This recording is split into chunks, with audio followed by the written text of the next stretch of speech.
ফসল আসছে মাশাআল্লাহ। এগুলো সিমের ফুল আসছে আর নতুন করে এই দেখেন নতুন করে সিম আসছে। এগুলো হয়তো বা এক সপ্তাহের মধ্যে আমরা খাইতে পারবো।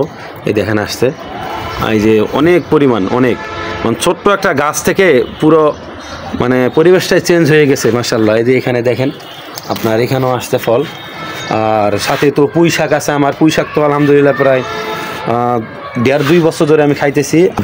দেখেন দেখতে পারবেন, এই দেখেন লাউ, এরকম লাউ আরও 4-5টা আমাদের এখানে ইনশাল্লাহ আসছে। হাতের এই যে নিজের হাতের কৃষি সিম, এটা অন্যরকম। বাজারে গেলে হয়তো বা 50-60 টাকা দিয়ে কিনতে পারবো, কিন্তু এরকম ফিলিংস হবে না। আর আসসালামু আলাইকুম রহমতুল্লাহ। লক্ষ্য করি শুকরিয়া সেই মহান রবের প্রতি যে আল্লাহ পাক আমাদেরকে ভালো রেখেছেন। আপনাদেরকে আজকে অন্য ধরনের একটি ভিডিও নিয়ে আপনাদের কাছে আসলাম। আপনারা দেখতে পাচ্ছেন যে আমার হাতে একটা কেসি আছে আর একটা এই কি বলবো একটা মানে ঝাঁকি আছে আর কি, এটাতে কিছু তরকারি নেওয়ার জন্য। তো আপনাদেরকে একটু দেখাই আমার ছাদের কৃষিটা। এই যে এগুলো হলো টমেটো গাছ, মাত্র 1 সপ্তাহ হলো লাগাইছি। এগুলো আপনার মরিচ গাছ, মাশাআল্লাহ ফুল আসছে এবং মরিচও আসছে। দেখেন পর্যাপ্ত পরিমাণ মরিচ আসছে আলহামদুলিল্লাহ, কাঁচা মরিচ। আর এটা হলো পেঁপে গাছ, পেঁপে গাছ। আর এদিকে ক্যামেরা, আলহামদুলিল্লাহ আমার ছাদে হিউজ পরিমাণ গাছ আছে। এগুলো আমার বিবি সাহেবা লাগাইছে আর কি। তো আজকে আমরা আমার ছাদ কৃষিতে আপনাদেরকে একটু দেখানোর চেষ্টা করতেছি। এটা যে আজকে আমরা বাসায় কোনো তরকারি নেই, বুঝছেন। 3 দিন ধরে বাজার করি না, ঘন কুয়াশার কারণে বাজারে যাচ্ছি না, শীতের ভয়। তো আমাদের এতে ছাদে কি মানে আমরা ফসল পাচ্ছি, তরকারি পাচ্ছি, এটা আপনাদেরকে দেখানোর চেষ্টা করতেছি। তো পুরো ভিডিওটি দেখতে থাকুন ইনশাল্লাহ। আজকে আমরা মোটামুটি এই যে একটা সিম গাছ দেখতেছেন, এই সিম গাছের বয়স মাত্র 1 মাস প্লাস হয়েছে আর কি। আমাকে বলছিল 40 দিনে ভালো সিম খাইতে পারবেন। তো আলহামদুলিল্লাহ পাইছি। তো এখানে আমরা আপনাদেরকে দেখাবো যে আমাদের সিমগুলো সব উঠাই নেই নাকি মাশাআল্লাহ। নিজের হাতের মানে শাকসবজি, এটা অন্যরকম একটা ফিলিংস, বুঝছেন। টাকা দিয়ে কিনতে পাওয়া যায়, কিন্তু নিজের হাতের যে একটা সবজি, দেখেন ক্লোজলি দেখা ওটা। এই যে এগুলো হলো সিম, দেশি সিম, একবারে পুরাট হয়ে গেছে গা, বিসি পুরাট হয়ে গেছে। থোকায় থোকায় সিম আসছে মাশাআল্লাহ। আল্লাহ শুক্রিয়া,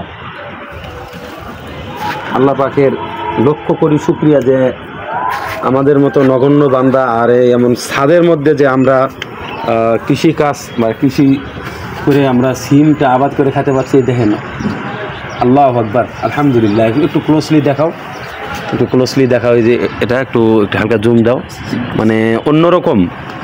আল্লাহ পাকের নিয়ামত শুকরিয়া আদায় করে শেষ করা যাবে না, বুঝছেন। এটা অন্যরকম, মানে কি বলবো আপনাকে। ছাদের মধ্যে যে সিম হবে এটা আমি কল্পনাও করতে পারি নাই। তবে একটা জিনিস আপনাদেরকে বলে রাখি, মনোবল ইচ্ছা শক্তি যদি থাকে সব কিছুই করা সম্ভব, এটা এখান থেকেই আমি বিশ্বাস করছি। আর সবচেয়ে বড় কথা হলো আমার ছাদ থেকে আমি প্রায় 30টার মতো আমি লাউ খাইছি। হ্যাঁ, যে সময় লাউর দাম ছিল, একটা লাউ হলো 120 টাকা 30 টাকা, এখনও লাউর দাম আছে। ওই সময় আমরা লাউ খাইছি। আপনাদেরকে লাউগুলো দেখাচ্ছি। এখনও প্রায় 8-10টার মতো লাউ আমাদের গাছে হয়েছে মাশাআল্লাহ। তো সব সিম উঠাবো, এগুলো খাওয়া শেষ। যে পরিমাণ ফুল আসছে আর সিম আসছে মাশাআল্লাহ। দেখো ওয়াও ওয়াও, এগুলো নেওয়া যাবে না, এগুলো কচি। মানে আপনাদেরকে একটু দেখাই মানে কত প্রকারের ফসল আসছে মাশাআল্লাহ।